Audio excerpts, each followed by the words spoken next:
Bonjour à tous. Je voulais faire cette vidéo parce que je crois qu'à un moment donné, nous devons nous poser vraiment les bonnes questions et que l'heure est vraiment grave. L'esclavage a été définitivement aboli en 1848, le 27 avril. Pourtant, les contribuables du vote blanc n'ont aucun droit et ne bénéficient d'aucune équité au regard du suffrage exprimé. Le vote blanc n'est toujours pas reconnu. Pourquoi ? Pourquoi il n'est pas reconnu? Pourquoi il ne pèse pas le même poids? On ne sait pas, personne ne sait. Ou plutôt, je devrais me dire, certains savent et ont un certain intérêt à ce que cela arrive. Cette position va à l'encontre totalement des textes fondateurs de notre société. On ne fait pas partie de la République quand on vote blanc, je suppose. On n'est pas considéré comme des citoyens, je suppose aussi. Alors, est-ce qu'on doit se soumettre? Est-ce qu'on doit des contributions sociales? Est-ce qu'on doit les contributions fiscales? Et se soumettre à des lois finalement qui bafouent nos droits imprescriptibles. Si voter blanc n'est pas reconnu comme un signe de protestation, j'estime que nous n'avons plus à nous soumettre aux taxes et aux impôts grandissants. L'Assemblée nationale a définitivement aboli l'esclavage le 27 avril 1848, et pourtant dans cette société tout est imposé et tout est corrompu.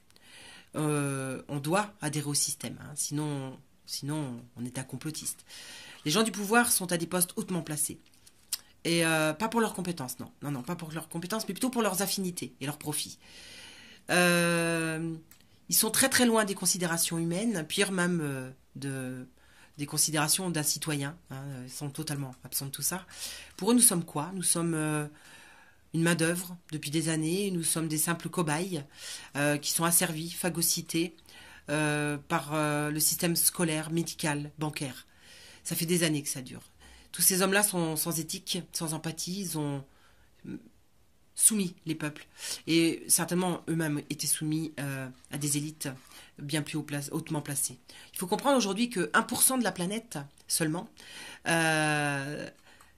détient les richesses mondiales, totalement. Et que les 99 autres pourcents dont nous faisons partie sommes des esclaves modernes. Les USA ont soumis l'Union européenne pour réaliser leur plan à servir les peuples de plus en plus vite, de plus en plus fort, depuis des années.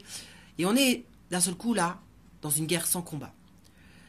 On subit une destruction massive des peuples, du monde entier, un génocide qui est planifié, organisé, par un empoisonnement à l'échelle planétaire. L'aluminium, le fluor, le dioxyde sont déversés sur nous, le titane, le dioxyde de silice, le bisphénol, le phtalate, le césium et j'en passe. Et j'en passe. Des millions de personnes victimes d'empoisonnement dans l'air, la nourriture, les médicaments et les vaccins. Et tout ça depuis notre naissance. Depuis notre naissance, on nous a servi et on ferme tous nos possibles. Les perturbateurs endocriniens en font partie et qui servent, eux, à stériliser les humains. Tout est fait pour tuer dans une guerre totalement silencieuse et dont nous avons accepté les règles.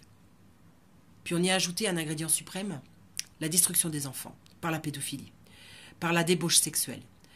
Ça fait partie de la liste des éléments qui permettent la manipulation, puisque les cerveaux de nos enfants, quand ils vivent cela, sont totalement en pleine dissociation. Et la dissociation permet une manipulation grandissante. Alors ça commence par la malbouffe, la chimie pharmaceutique, l'abrutissement par la télévision, et puis la dissociation qui permet de bien ficeler tout ça. Ouais.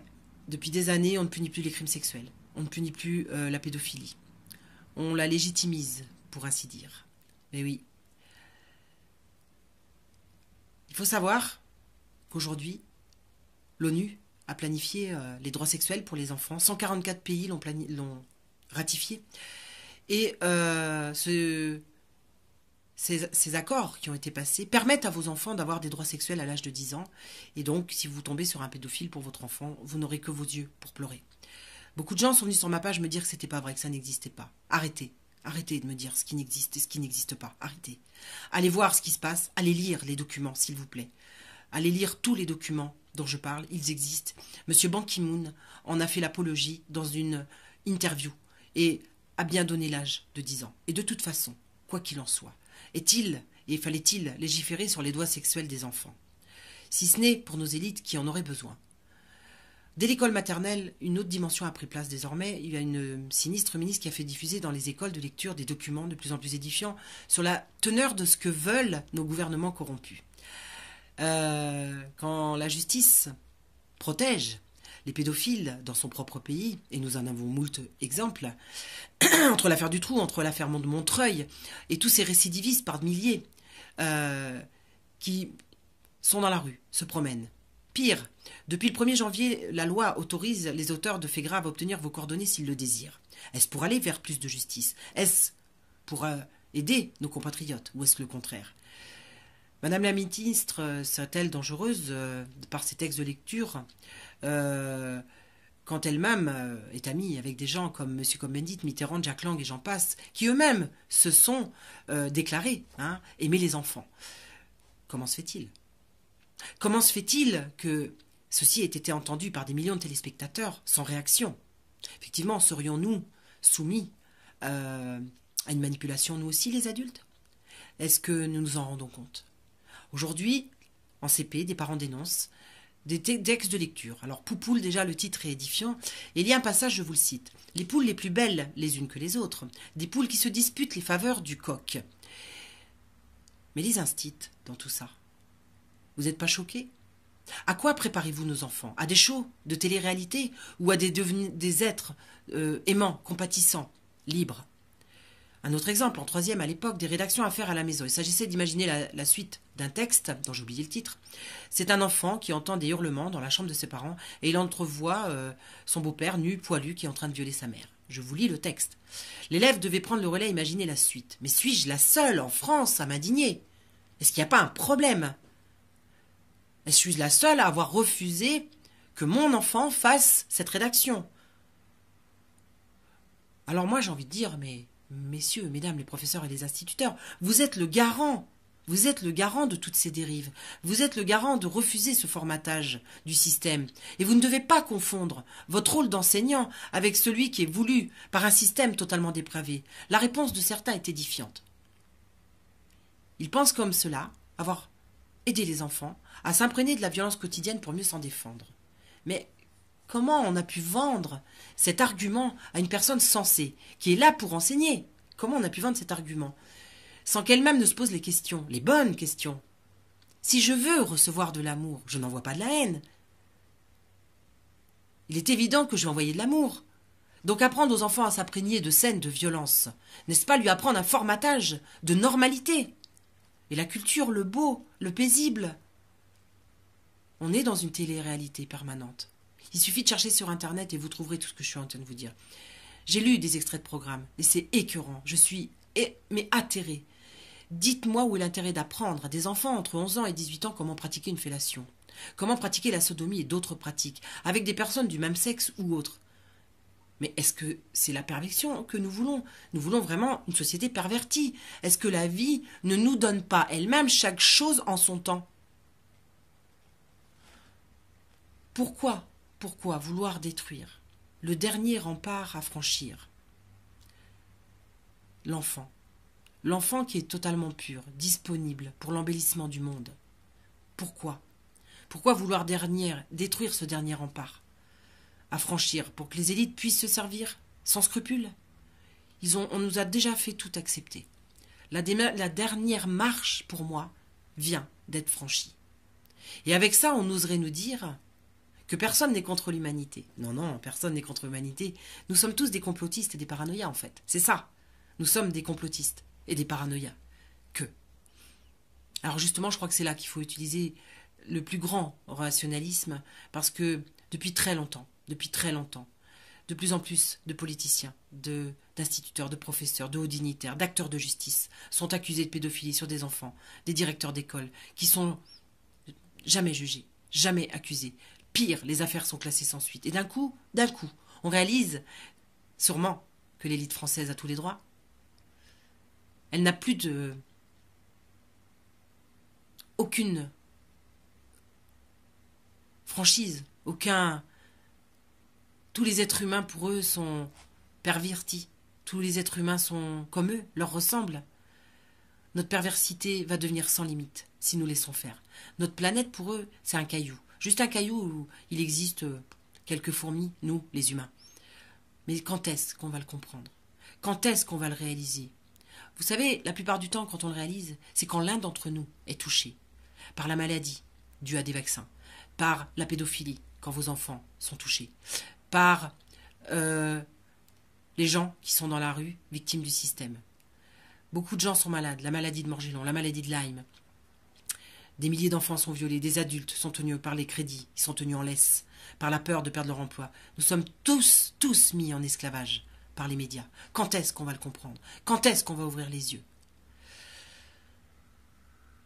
Les médias, les médias qui ont tous été rachetés, qui ont tous été vendus et qui sont tous des vendus, qui déversent leur merde puante sur nous au quotidien. Nous qui sommes là devant la télévision. Mais éteignons nos télés. Vous n'apprendrez rien par la télévision. Et puis malgré tout ce système médical qui est totalement corrompu, on résiste. On résiste encore. Mais pour combien de temps? Certains sont en train de se réveiller. Et cet éveil est inéluctable. Nous devons reprendre le chemin des justes, de la compassion et du partage. Car c'est seulement de cette façon que si nous nous unissons, que nous pourrons reprendre notre pouvoir. L'amour est tout, et l'amour guérit tout. Et la seule façon désormais de se libérer des chaînes, c'est de s'unir au-delà des religions. Ils ont créé le racisme pour nous diviser. Ils ont créé les corporatismes pour nous diviser. Ils ont créé tellement de choses pour nous diviser. Et nous avons accepté. Comprenez bien tout ce que ça veut dire. Diviser, c'est régner. Imaginez que nous soyons tous unis. Imaginez que nous soyons tous dans le même combat. Nous les faisons tous tomber sans une seule arme. Car le plus fort, c'est l'amour. Et ils en sont totalement dépourvus. Comprenez bien que ce qu'ils redoutent le plus, c'est notre unité. C'est que nous soyons tous dans l'interconnexion, dans l'amour, dans le partage et dans l'acceptation. Et je puis vous assurer que c'est ce dont ils ont le plus peur. Parce que sinon, pourquoi auraient-ils autant voulu ériger des murs et diviser des peuples? Dites-moi pourquoi. Boycottons tout, lâchons l'argent en même temps et créons tous, mais tous ensemble, nos valeurs et nos richesses. Car l'or n'existe plus.